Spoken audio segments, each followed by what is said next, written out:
Sanitary Landfill is the only Category 4 sanitary landfill established within the Negros Island region, no, with a capacity of 9,000 metric tons per day.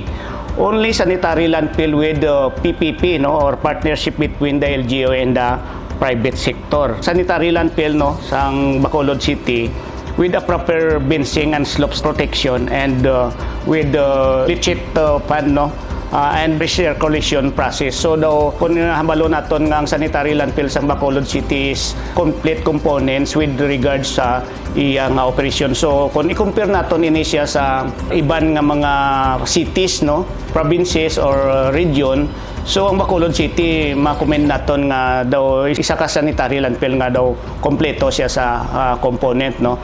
And then ang sanitary landfill sa Bacolod City gin-introduce man ini siya sa national, no.